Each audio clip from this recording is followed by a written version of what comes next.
Hey everyone, welcome to track two of today at Juneteenth Conf. I hope everyone has been enjoying all the sessions we've heard so far. There's been a lot of great information, a lot of wonderful speakers. So, we're just going to keep the conversation going here in track two.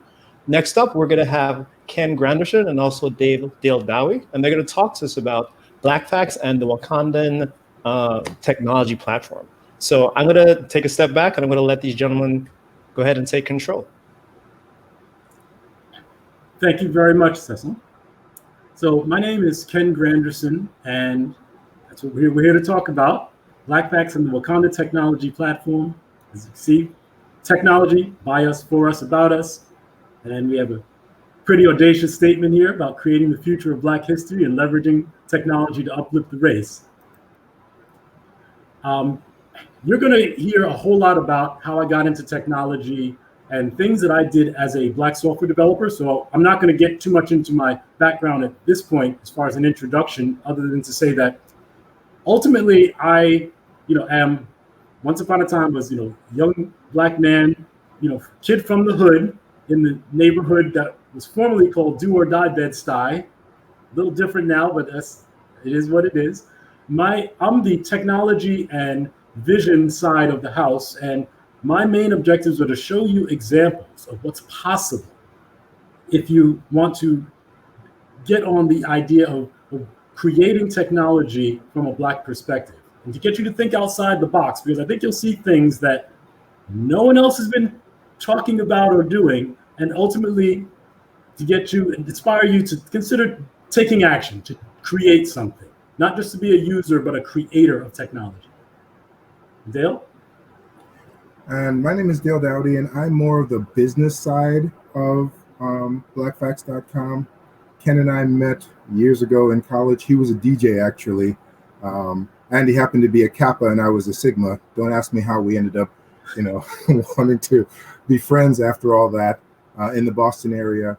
But I was a hacker in high school, ended up going to BU, started my first company while I was in college, and Ken and I and several of our friends became a part of a cadre of Black technologists back in the 90s. And we've been working on numerous projects together over the years, one of which is a foundation project, which is Blackfacts.com. And I'll jump in later on in the presentation and tell you a little bit about what we're doing today. All righty. So let me share a 2-minute story about something that happened in 1995. At the dawn of the information age. February is Black History Month, and today Red Sox all-star first baseman Mo Vaughn and the Boston Public Library unveiled a new CD-ROM, one guaranteed to enrich and inspire the lives of all children and adults. News Center 5's Pam Cross reports. The wooden golf tee was invented by a Black Bostonian.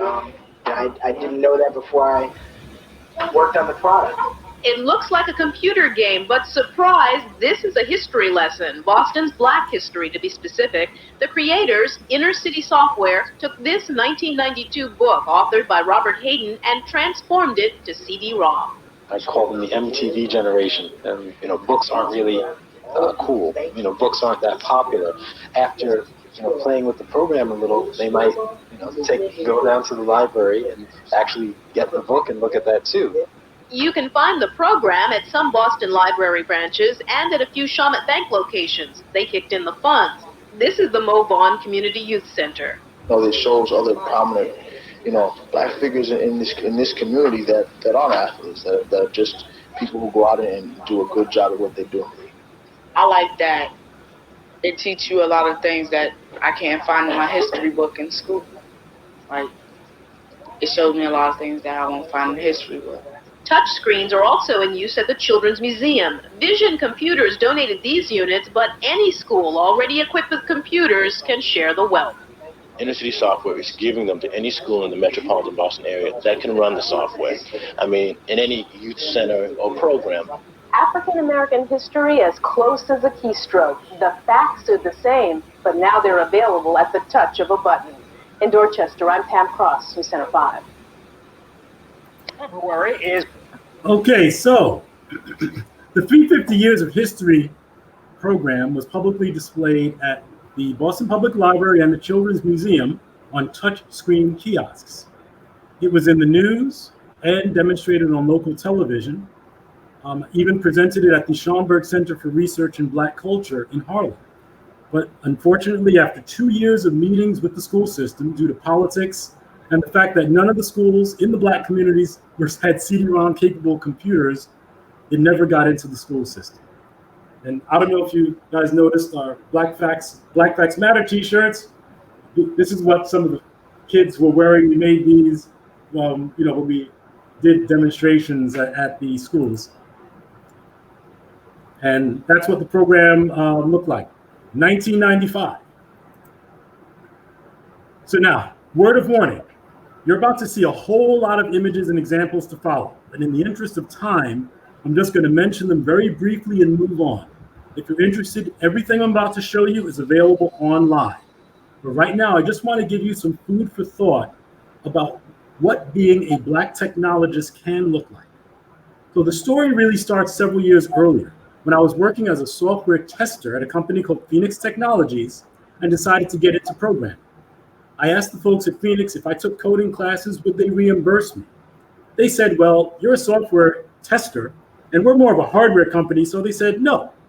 Okay, so I asked them if we could amend my employment agreement so that they would not have any rights on anything I built, and they said yes. Okay, so I purchased 2 books, Programming Windows 3.0 by Charles Petzold and Windows 3, a Developer's Guide, and I taught myself how to code in C and C++. I started putting out programs on the dial-up bulletin board systems that preceded the internet. Just keep in mind, this is 1992. Through what was then called shareware, which today would be close to freemium. Try it, and if you like it, you can buy it. And this is before people were kind of expected to get software for free. So I got on the map with a desktop customization utility for Windows 3.0 called NoDOS that made Windows a little easier to use.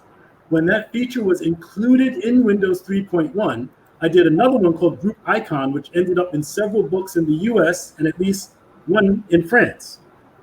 Group Icon got included in this book, Windows Gizmos, which was sold across the country, and it resulted in 2,000 registered users at $20 a piece.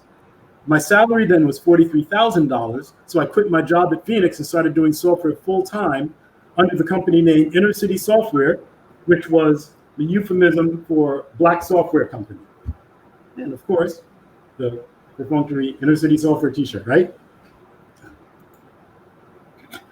The help file for Group Icon was, like me, unapologetically Black.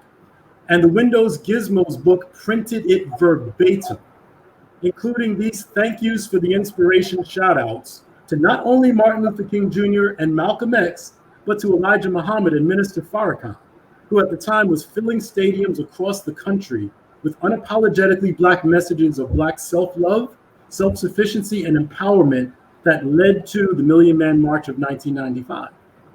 As I left Phoenix on very good terms, and they had started getting into the consumer software market, when they realized what I knew how to do now, they actually hired me back as a consultant at twice the rate that I was getting paid as an employee, and I helped them work on this product, Phoenix Facts.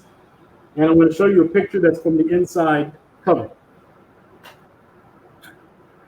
In Phoenix Facts, I created a little Easter egg, which, yeah, you can't really see it that well. Maybe you can see it, where in the address book, that's my mom's name, Eileen Granderson, and she's working for, wait for it, Malcolm Exporting. So I was making sure that, was leaving breadcrumbs, if nothing else. I realized that this brave new world of technology had no old boy network to get in my way. Neither did it require access to capital to pay for licenses, buildings, and staff in order to get products out there.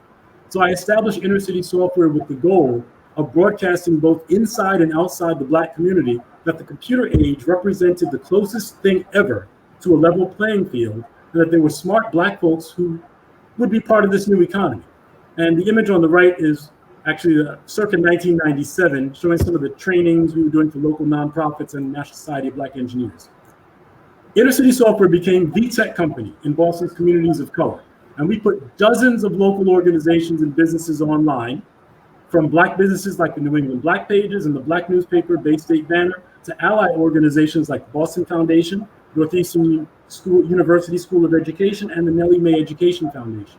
We also did the websites for Black organizations in other areas like Baltimore's East Harbor CDC and the Congressional Black Caucus Foundation in DC. I also did technology awareness presentations in Connecticut, New York, and as far as Florida for Blacks in Government, Association of Real Estate Brokers, and the Broward Alliance, and mentioned before, National Society of Black Engineers.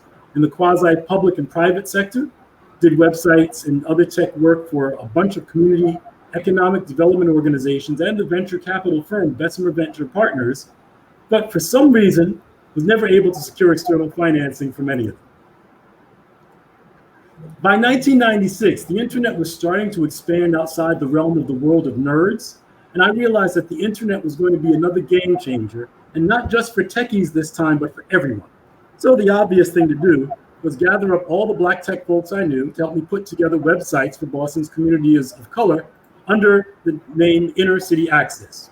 We gathered the information, we recruited some young folks to create some graphics, we built the HTML pages, and we hosted it on the high speed, for the time at least, internet connection of a local Black networking company, and we launched Inner City Access for Black History Month 1996.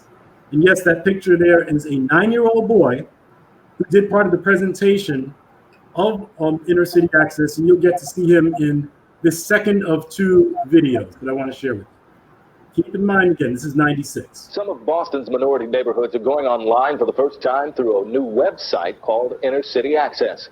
It's part of an effort to make sure the minority community isn't overlooked by the information age. New England Cable News reporter Audrey Laganis has the story. Far above the city streets, Boston's minority communities are clicking with the sounds of computer keyboards. It's part of an outreach project to get Boston's Black neighborhoods online. Job requirements are getting higher and higher. Computer literacy is becoming a requirement in areas and industries where it was not before. And if anyone wants to make sure that they are going to save themselves from being part of a permanent underclass, you've got to get, your feet wet in there. Ken Granderson is an MIT graduate and the owner of a computer software company. He and a group of supporters have created Inner City Access, a new website for Mattapan, Roxbury, and Dorchester. We think that it's really, really important, especially for people of color who have gotten into the mindset of thinking that, we can't do because, we're locked out. We're not locked out of this. It's open. The chance for communities all over America and all over the world who feel that they've been underrepresented to suddenly say, hey, listen, there's something out there that's pertinent to us. The organizers of Inner City Access point out that the internet is perhaps the most colorblind form of communication in the world today. It doesn't matter when you're online what your racial or ethnic background is. What's important is your product, what you have to say, and the fact that you're connected. The founders of Inner City Access say it's uncertainty, not a lack of money, that keeps members of the minority community from learning about the internet. The knee-jerk reaction is for people to think that it's money. It's not money. There are many, many people in the minority community who have the equivalent, the financial equivalent of computers sitting in their living rooms in the form of televisions, VCRs, stereos. The problem is that computer technology has not presented itself as being important as what's on the TV. And I can click out the door. Granderson says it's especially important to get young people online. People like 9-year-old Ian Harris, who likes his computer better than his TV. I think kids can learn from computers. Usually if you can learn from computers, I think that would be a good thing because you can discover stuff out there in the world like you've never seen before.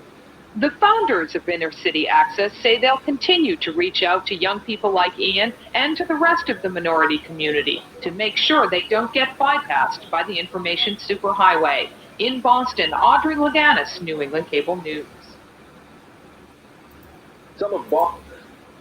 So, to do the HTML for the Inner City Access project, I wanted to use this awesome HTML editor by Vermeer Technologies called Front Page. Front Page was so good that Microsoft went and bought the entire company when I was about to purchase Front Page, which was a good thing because Vermeer was selling it for $500, but when Microsoft learned what I was using it for, they let me get it for half price. After the acquisition, I was helping so many people with Front Page and the Microsoft developer forums that they made me a Microsoft most valued professional. There's no way to tell for sure, but I've always guessed I was probably the first Black MVP. Being an MVP gave me access to all of Microsoft's tools, including their SQL Server database. So I taught myself how to do database programming now and launched Blackfacts Online for Black History Month 1997, with the goal of helping the Black online community see that they were fully included in this brand new internet thing. And this is going to be 1997 Blackfacts buttons, similar to, these are our new ones, our Blackfacts Matter buttons. So besides being in the internet's first Black history encyclopedia, Blackfacts was a pioneer in implementing APIs, because if you can look at the bottom left of the Inner City Access screen, you can see it referring to Blackfacts. We actually let you look at Blackfacts from Inner City Access. Somewhere around 97 to 99, I worked with Boston's Empowerment Zone and built a business directory to put all the Boston Empowerment Zone businesses online, as well as a site that ran the Empowerment Zone itself. This is a favorite project of Vice President Al Gore, so when he came to town to meet with the Empowerment Zone folks, he got to present the site to him and he shook my hand. Seemed like a nice guy. By 2000, I had a small staff and I had taught them to do database web programming so we could put our neighborhood of Roxbury online at roxbury.com with local news, events, business listings, subject matter expert articles, and community discussions. It so happened at the same time that Gail Snowden, a local Black banking executive, decided to do a community technology education and access project in Roxbury. Roxbury.com became the perfect answer to making sure that graduates of their Community Link program had someplace relevant to go once they learned about computers and got a free computer. So I negotiated a one-year license with the bank to use Roxbury.com for $150,000. For local news, I built a custom content management site for the Black newspaper in Boston, the Bay State Banner, and I did that for them for free in exchange for letting me pull the content that they posted as news to populate the news section for Roxbury.com. And there is a cable news story on YouTube about it, but it's 6 minutes long and the audio is horrible. So I'm just going to show you a few screens from Roxbury.com. There's also 2 presentations on Roxbury.com at my personal site, KenGranderson.com. So these are some screens, and keep in mind, this is 2002. And what you're going to see here is 100% conceived, created by myself, coded by myself, and my crew of Black software developers. Jose Cabrera out in LA, we use him for a lot of our design work. He did the designs. No third-party frameworks or platforms because we build frameworks and platforms for ourselves and others to use, which is why when I see folks get all hyped up about things like Black Twitter, I look at it a little sideways because I don't understand why people don't realize there's no reason you can't build your own Twitter. But anyway, lightning round coming up because I want to get to the demos and stuff with Dale. Roxbury.com homepage, local news, local events, event details posted by a local organization from one of the weekly Thursday night meetings we did for training sessions. This is 4 years before Eventbrite was launched. Local business listings, 2002, 2 years before Yelp was launched. Business details, anyone who's in Boston, and like soul food would remember Bob the Chefs. Community experts, which today they would call blogs, and online community discussions, 2 years before Facebook started. Community discussions were driven by the 6,000 member strong email listserv I ran called Boston Blacks Online. I've been running that since 1996 after the shutdown of the Afro-American culture forums that I managed on CompuServe. Some of that is described in this 2019 book, Black Software, the Internet and Racial Justice from the AfroNet to Black Lives Matter, which is written by Professor Charlton McIlwain at NYU, and that's available actually hardcover, and I just got the audiobook too. So the summary on Roxbury.com. This is one of our urban communities online 18 years ago. We did this soup to nuts. We didn't ask anybody for permission. We did not need anyone to approve it. We decided to do it, and we did it, period. This next slide is intentionally left blank. But I stated earlier in 2002, we licensed the platform built for Roxbury.com for $150,000. However, the emergence of free content management system platforms like WordPress essentially destroyed the custom CMS market opportunity, and globalization cut development billing rates by 50%. So after 12 years, I sadly shut down Inner City Software in 2004. But the good news is that my former developers moved on to, out of the three of them, one became a career software developer for a mainstream company. Another became a tech consultant out of the UK who helped the Caribbean nation of St. Lucia establish their policies around electronic information. And the third is a developer now of a leading point of sale product for the cannabis industry in Oregon.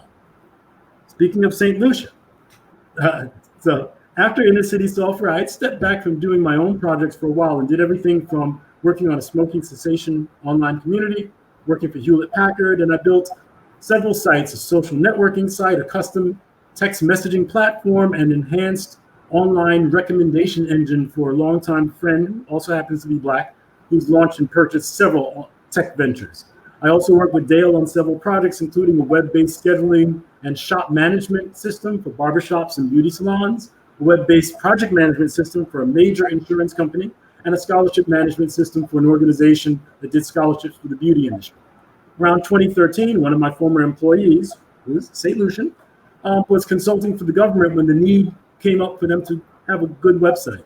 So she, and that's right, she was one of my developers in the 90s, connected me to the government, and I architected, built, and stood up the official website for the government of St. Lucia, which is a custom content management system that their various ministries use to publish news, documents, directories, contract announcements, and so on. Basically, towards the end of every year, Dale and I would start thinking about next Black History Month and what we would do with Black Facts, which had been running continuously, but basically unsupervised. And in 2017, we decided to, quote, reboot Black Facts with a new look, a new platform providing new functionality and new goals, far more audacious than simply making sure that Black folks saw themselves reflected on the internet. So today's Black Facts has the big, hairy, audacious goal of nothing less than changing the way that Black history and culture are cataloged and preserved for the future by doing the following: collecting our stories and news digitally, organizing our stories using artificial intelligence, publishing our stories to any device, and then saving our stories forever for future generations. When I say collecting our stories digitally, our platform can pull content from a variety of sources. Like the bottom says, just get it to an electronic device, we can take it from there. With AI, we are application and platform developers, not AI experts. So we leverage existing AI engines to build connections between content items, and our platform is flexible enough to consume data from any AI engine that provides an API. And when I talk about publishing stories to any device, once it's in our system, we can deliver it. We are delivering it, excuse me, because I'm a stickler about, I'm not talk, I have receipts. Everything I talk about, we can demonstrate because we get it done. And we are delivering it through a variety of channels, including the Blackfacts website, mobile devices, widgets on third-party websites like this. This is a third-party radio station, and via email, like our daily mailing we call the Black Facts of the Day.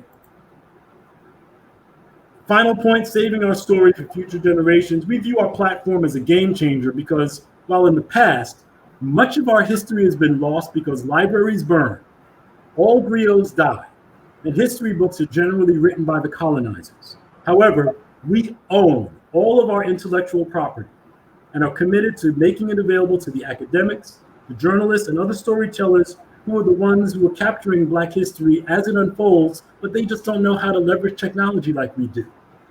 And so we're uniquely positioned to, quote, create the future of Black history with our platform by simply doing what we are already doing, just at a larger scale. And we're doing it without asking anyone because we are in control this time. And with that, I'm going to hand the mic over to my good friend and partner in various ventures for 20-something years, Dale Dowdy. So, as Ken has talked about, Blackfacts.com has had a 23-year evolution, and it's continuing. In 1997, we were simply a text-based website delivering content, and I believe we actually sent out text messages through an SMS service of giving people a fact of the day, where you would receive a text kind of inspirational saying, "Today in Black history, this thing occurred." Well, from 2000 to 2017, we rose from obscurity organically to becoming #1 on all 3 search engines. There's actually an Amazon skill right now that you can add to Alexa, that when you say, "Hey Alexa, what's going on today?" it will tell you the weather, the news, and what's happening in Black history. And this is a free skill that if you have Alexa, you can actually access this directly. By growing organically, somehow we went from nothing to now we have over 50,000 facts. We have a social media reach of almost 500 million. We have 500,000 email lists. And we're introducing this week, as part of our Juneteenth effort, the Wakanda News, which is our Black news syndicate. And we've been promoting a sneak peek of that for the past 5 days. And that sneak peek has already had 1.82 million impressions and an engagement level of over 80,000. So we know that the platform that we have built and have developed organically can actually get out to reach the target audience around the globe. So what is our strategic plan? Well, for the past few years, we've just been kind of fumbling around and pulling things together, but we do have a plan going forward the next 3 years, where we're looking to first increase our content and tracking of demographics in terms of what people are doing on the website. Outreach and membership services, we're just introducing membership because, remember, for almost 20 years, Blackfacts was just a free site that we didn't ask you to do anything. You came to the site and you found out about Black history. You could search and explore it, but that was all. We've never tried to gather information or present you with information. We have begun working with a number of schools, and we have some pilot programs with NYU and some HBCUs, and some of that I'll be showing later on. And our big goal is to actually leverage the technology that we've built to make that available to the Black community. So, what is the Blackfacts operating model? Well, we get content from various sources, whether they are digital griots who are basically storytellers that are bloggers, or we're pulling content from different sites. We then actually aggregate and cross-reference all that content. We get information from sponsors that want to say, hey, this Black History moment was brought to you by, and they get tagged with particular facts. And then we deliver the content on various platforms. We even have widgets that can be pushed out onto your website so you can plug it into your website. And we have real live websites today, radio stations and others, that get the Black History fact of the day by plugging in a simple line of JavaScript into their website. And now they get every single day new Black History facts. And we'll be expanding that with Black News shortly. As I mentioned, for Juneteenth, we actually wanted to roll out what we're calling Wakanda News. We basically began gathering news from over 150 sources around the globe, sources that are both US and the continental Africa and throughout the Caribbean. We expect to add more content sources over time, but we feel like we've pulled together enough sources that we could make it available because, as we know, fake news seems to be a popular term. We wanted to present Black news, news that was important to people of color. That doesn't mean that it's just news about people of color, but it's news that our audience and our demographic would be interested in. And we allow our members to eventually not only to come to the site and check out the latest news, but you'll be able to subscribe to news of your preference and have that delivered to you on whatever platform works for you. And I'll be demoing that a little bit later on as well. As part of what we've been doing, not just now, but for the entire time that we've been working together and all the time that I've known Ken, is we really wanted to empower our community. And as you've seen in some of those early videos, we were trying to get technology as a tool accessible to, people of color from 1997 until today. And what we've been doing is we've not only been building these platforms for ourselves, but we're trying to figure out how do we make them available so that others can consume them, because all too often we get caught up in using someone else's tech, someone else's solution. And that doesn't mean that we necessarily have to have everything hosted, finding a Black company to host a cloud solution. But that does mean that we can own our own intellectual property and make that available. And the Wakanda Technology Initiative is specifically focused on the idea of what the Wakandans did, which was they empowered their own people through the use of superior technology. We believe that we have that superior technology. We've been showcasing it throughout this presentation and through the many contracts and relationships we've had over the years. And now we're trying to figure out and leverage that technology to help our own people to be able to embrace it and utilize it for their own businesses and other solutions. So what is the Wakanda Technology Initiative and how does it work? Well, basically, if you have an existing website, you'll be able to plug in different widgets and tools, whether it's appointment booking or displaying different contents, much in the same way that you can, right now go on WordPress and get a particular template. Well, we're offering different sets of tools that will be available for you to plug into your own website or to stand up your website on our platform. We intend to offer it as a freemium subscription, so it's basically free for the basic service, and then you can add solutions over time. The key is that this is our technology, and the businesses that you'll be sharing news and content and displaying ads for will be businesses in urban communities around the globe. We're going to be focusing on rolling something out as a pilot program to a number of schools, and we're doing a pilot right now with NYU, and we'll show you a little bit about what we're doing.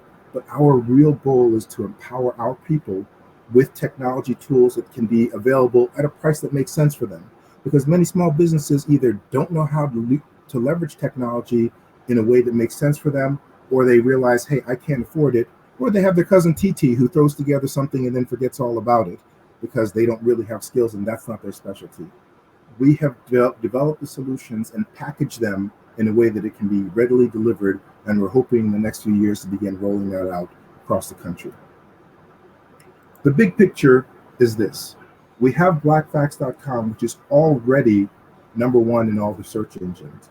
And if you know anything about the internet, the internet is like an ocean. Your web page can be a drop of water, or it can be an island, or it can be a continent. In our case, Blackfacts is not really a continent, but let's call us a coral reef. We're definitely a way station for people who are looking to get some fun in the sun and are related to people of color. They know to come to Blackfacts, and if they search for it, they will find our site. We expect that with the Wakanda news that we're going to be rolling out and the Blackfacts News Syndicate, that we are going to be #1 in Black news by the end of this year.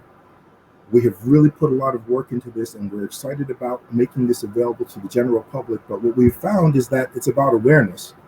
Our audience, for the most part, has been mostly students and educators. Students, because during Black History Month, they've got to do a Black History project. And when they search for Black history, they find us. Educators, because they want to actually share Black history with their students. And now parents, Black parents are coming to the site and saying, hey, we want to make, Black history relevant. And now with all the protests and things that are going on, that makes us even more relevant. The fact that our history is being lost, but we are in the process of trying to make sure we can preserve that forever, online, digitally.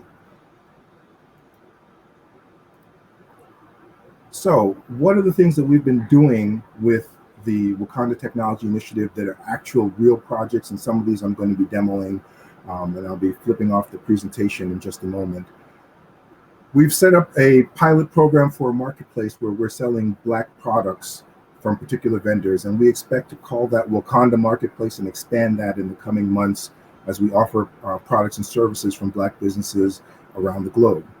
We have already been working with New York University and their faculty resource network, which is actually a conglomerate of small colleges and universities, many of them being HBCUs, that leverage the I guess, financial and reach of NYU to be able to give services and training to their faculty that they never had before. And their site is actually sitting on Blackfacts and live today. We're in the process of putting up sites for all of the Divine Nine, so all the Black Greeks so that we can actually showcase our Black Greeks and what they've done, and their influence on history. That will be available on Blackfacts by the end of the year. And of course, we've already been working with HBCUs, some of them that are part of the program that we have with NYU, and some of them are just HBCUs that we're reaching out to directly saying, hey, listen, you are also a part of Black history. And as a part of our goal of preserving our history and culture, we want to make sure we preserve what you have done and what you have contributed to history. And so we're making sure we put some of them online with dedicated pages specifically for those HBCUs. Our library of Black Facts has over 50,000 articles and growing. And we know that that includes many distinguished graduates from HBCUs. But we're putting pages dedicated to those HBCUs because we know they're going to be suffering, especially due to coronavirus. And we want to make sure they get as much visibility and celebration of what they have done and how they've contributed to history as possible. And the reality is our work with education has taught us one thing. School sites are usually only visited by people going to those schools. So if you are a student, you might go to the school website.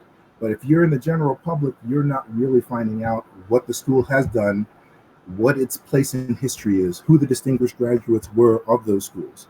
But if you come to Black Facts, you can find out all of that. And that's what we're trying to do on our platform. Now, let me take 1 second and shut this down so that I can actually show you some real live demos of the products that we have in place. Is my screen up? Yep. All right. So this is blackfacts.com. Basically, every day that you come to Black Facts, you will see a series of showcase facts of the day, and then you'll see, different facts. We have like little widgets that give you that you can take a spin about a particular topic, and it will kind of take you through different things around that topic, and you are able to click on any one of those and find out the specific information about that person based upon whatever the topic is. The site is completely searchable, and it's available and free for anyone to actually go on the site and explore. And we encourage everyone that is participating in this event to take a look and see what you can find out. It's amazing how much you can learn. What we do know is that Black Facts is one of the most sticky sites on the internet. And what stickiness means is that when people come to the site, they actually explore the site. According to Google's own statistics, people that actually go searching for a site on the internet stay on that site about 30 seconds. If they go to a site that they already know, the average stay on that site around 90 seconds. On Black Facts, our visitors stay on the site 4 minutes and 20 seconds. That means that Black history is something that people care about, that it connects to them, that all the content that we have, they want to explore, and they get a chance to learn something new every time they come to the site, because every day we bring new content. This is a sample of the Wakanda Marketplace, some of the products. We actually have been working with Black Sands. They created a Black comic book series. We're really excited about that. We did a promotion for them. It reached 2.5 million people in only like 3 weeks of promotion, because they were captivated by the fact that there's actually anime that are created by people of color. And we know that there are others that do this as well, and we hope to incorporate them over time. This is our Wakanda news site.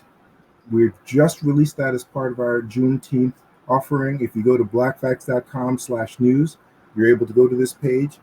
It brings up news from all of our different news sources that are cross-referenced and indexed through our AI platform, but it allows you to also specifically go to news in the USA or Africa or Caribbean, depending upon what your preference is. And that's based upon the fact that our audience is really focused on these particular areas, and we expect to add content over time on any one of these different areas. And our news engines actually pull in content continuously.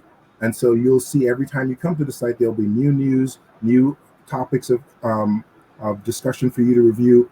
But we also try to indicate the flag of the country flag for where the news is coming from, where the sources of the particular content.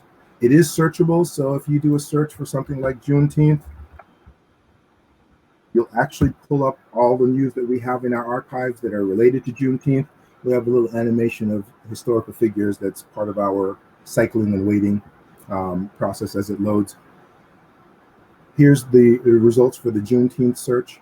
It talks about activities that are happening today, but also have happened in the past.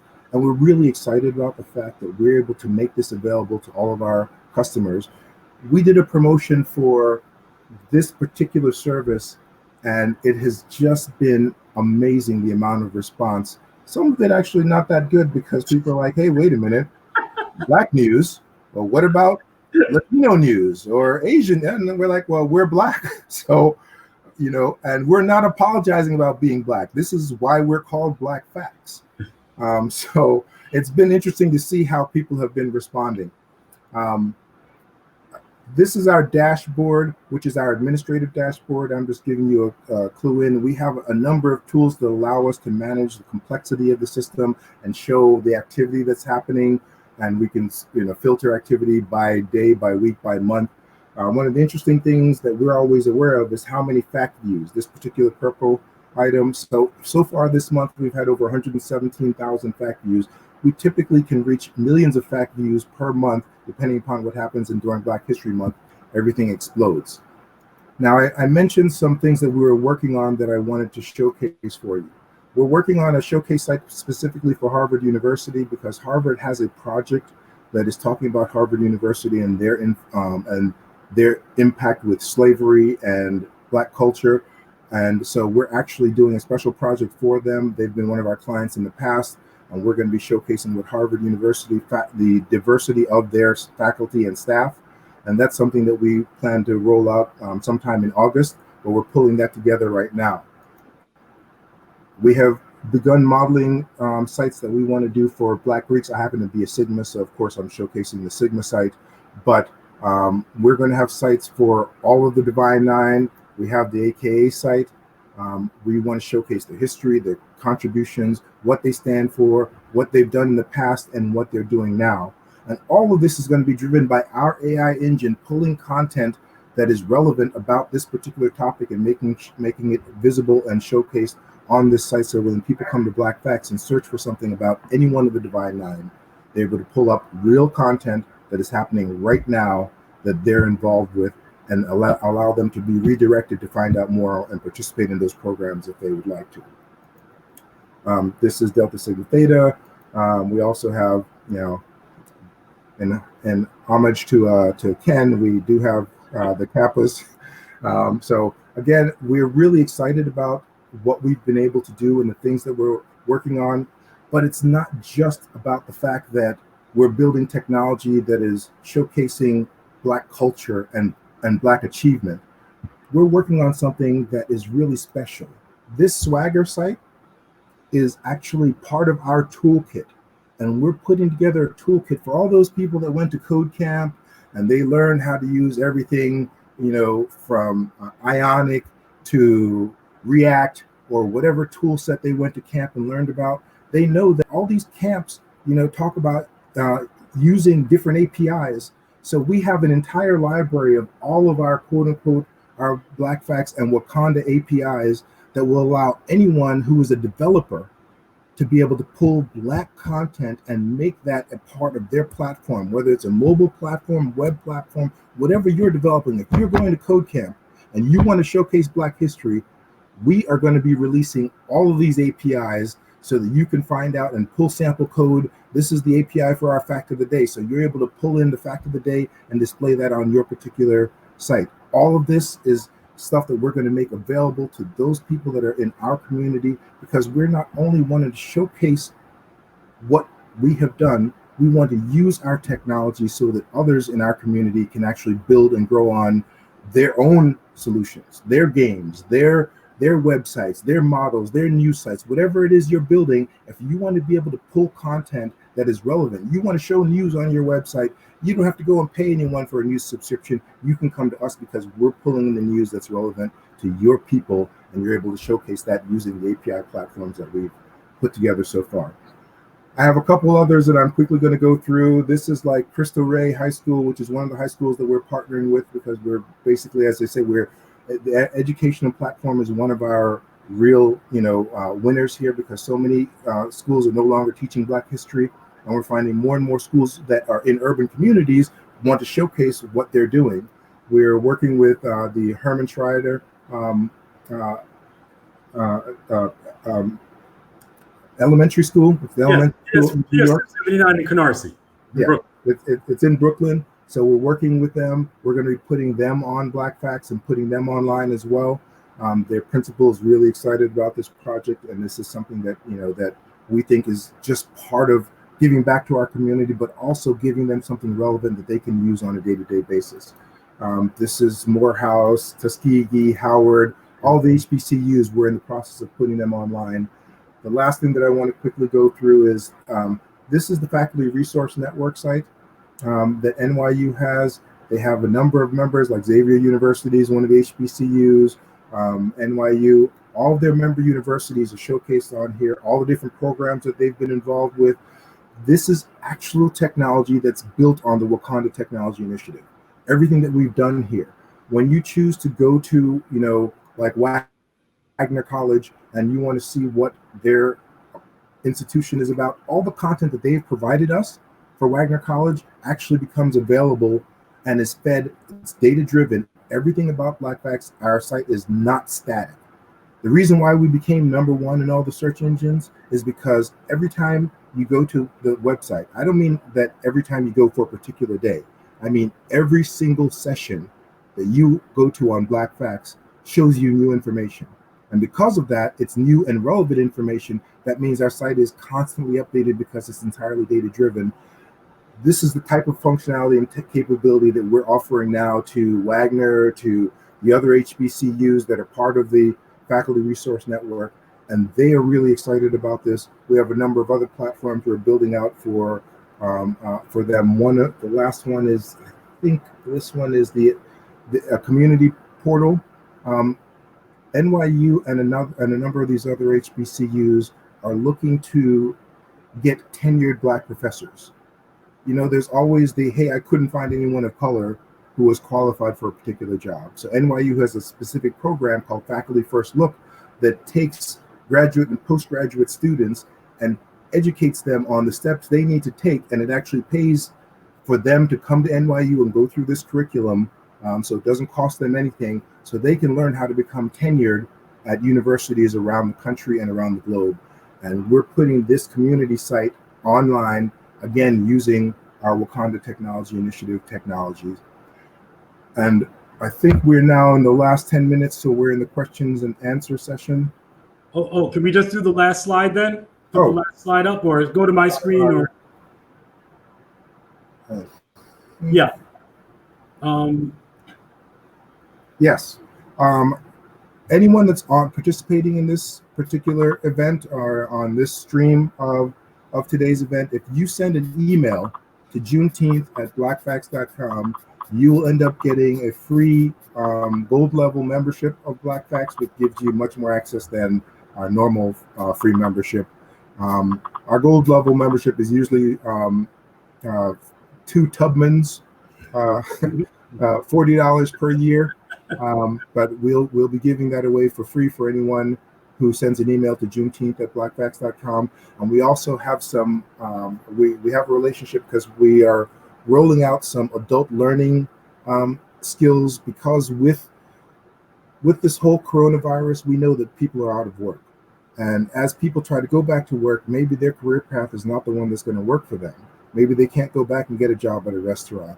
So we have a library of over 7,000 online classes that have full curriculums that can take you through everything from learning how to do Agile to PMP certification to programming on different languages and platforms. Basically, how do you refresh your skills before you get back in the job market? We think that's very important to our people of color, because many of us are the ones that are suffering, not having jobs.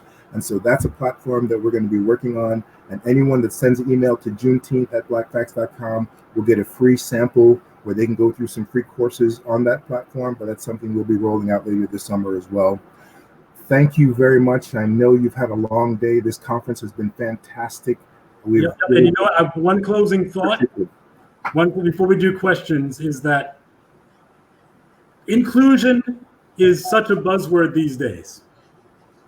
Inclusion, if you think about it though, is only needed if you have not created your own. The only thing I ever asked from a mainstream tech company was for my former employer to not stand in my way while I did my thing.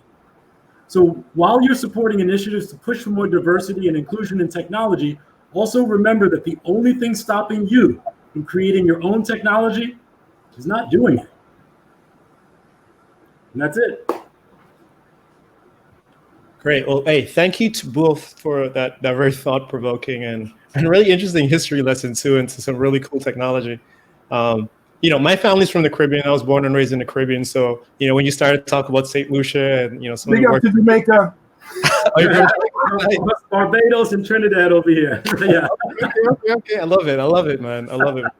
Again, like I have a personal passion for Caribbean people and always love to see Caribbean people in technology and, just being able to help push the culture forward with some of those types of things. Just looking in the chat really quickly at some of the questions and comments folks are making. First of all, I know you all can't see the chat, or maybe you can, but folks are really excited about this API. Like you said API, and they're just like, yes, API. Like I really want to be a part of that. So folks are definitely into that and want to be a part of what you're doing there. I know we had a couple folks wondering what's little Ian doing right now. I don't know if you could talk about that. Little Ian, I need to talk to check in with his mom because I think little Ian just became a daddy. Oh, he invited me to his baby shower that was scheduled for April 5th, but Corona canceled everything because I'm in Brooklyn now. But yeah. That's very cool. And then you also mentioned earlier about some pilot programs that you're working on with schools and things of that nature, and also some other things that you're doing. Are you all accepting volunteers, or is there any way that the folks that are watching now could be a part of some of the work that you're doing, or even help with volunteer work or anything like that? Yes, if you go to the website wakandacodecamp.com, that's like a one-page data entry form that I'll take a look at, where we've listed is a variety of different possibilities from everything from front-end API kind of stuff to we really need a whole lot of help on the whole data science and data analytics side, because we use AI, but we have some quality issues with it. Even folks who want to do digital marketing, like we have this the OpenX ad server that we've been sitting and waiting for someone to find to get into that. On the research side, researching some of the notable folks from different organizations, schools, etc. So there's a whole lot. Dale can probably speak to. Yeah, so we have one of the challenges of taking on volunteers is actually taking the time to be able to say, hey, what do we need from each of you? Right. Because we have quite a few initiatives that we're in the process of working with, and one of the things that we've dealt with is there are a lot of people that get excited, but then they have to deal with their real life jobs, right? So we end up getting people that are engaged for a week or a day or so, but then life comes first. I've got my bills to pay. I've got to deal with X, Y, and Z. So we are eager for people that want to participate. We really would love to get some people that want to be historians, people that want to help validate some of the content, because we pull in content from what we believe are trusted sources, and we are allowing, if you're a member of Blackfacts, you can help create Black history. We have a whole family legacy thing where you can actually start putting in your family legacy and create a page just for your family's history, because we've been in touch with 23andMe and a couple of other sites that collect demographic data from people of color, and they're like, you are the platform where people would go to, so can we connect with you? And we realized that all people of color, there was a survey that found that 89% of all people of color actually arrived in a port in South Carolina, because that was the biggest slave port. So when they start tracing genealogy, we all go back to there because that was the biggest slave port, in America. And so, the idea of having people that can help us to review content that is submitted by the general public, obviously people that we can trust as well, because we don't want people spoofing or putting in inappropriate content. Is something that we would love to have people get involved with. You can sign up for things at wakandacodecamp.com. If you go on the website, there is a feedback page where you can, just in the subject talk about, hey, I'd like to participate. We are getting inundated with a lot of feedback about our new stuff, and we're kind of heads down. We're tech guys, okay? So we want people that can help us with marketing, growth, and outreach, because our strength is the technology side of things. And so we're more than willing to engage you. If you're interested and excited, come on board. Great. So we got just about 1 minute left. Yep. And I know there's tons more questions, and we're not going to have enough time to get to them all. But I'm guessing if folks want to reach out to either of you, they could definitely use this email address that we're showing right now on the screen, Juneteenth at Blackfacts.com. And if folks are interested in volunteering, I saw some folks asking about development questions. People want to know how they could test drive the API before it's out. Like, there's tons of questions that are in here. So, before everyone leaves, make sure you take a picture of the screen. Make sure you get this email address, so you can reach out to both Ken and also Dale and ask them whatever questions you have. But with that being said, I just want to thank you both again. Like, this was very thought-provoking. Thank you. You have no idea how the joy that I'm feeling from having this conversation. Right, for sure. And, we're definitely going to have a conversation a little bit after this, right? So, maybe we'll catch up on social media or whatever the case is and keep some of this stuff going. But again, thank you. Juneteenth was important. We just found out, right? Right, exactly. Surprise! Surprise! Hey, thank you for everyone that's in the chat, that's sending us messages. There's a lot of, clapping and hearts and a lot of love coming out for the two of you. So again, appreciate y'all, appreciate everyone that's watching. And then this recording will be available later. So if you haven't, didn't get to watch the whole thing, or maybe you want to share this with your friends or your colleagues or whatever the case is, make sure you check back to the YouTube channel. That'll be shared with probably a little bit later today. And everyone will be able to, rewatch some of this content that we've been sharing with everyone. So thank you all so much. I hope people enjoy everything you've seen so far. In the next couple of minutes, we're going to switch over to the closing keynote. And, I hope you all enjoy your weekends, and, I hope you enjoy the rest of the conference. Thank you for putting this together. This has been fantastic. Thank you very much. Bye, everybody.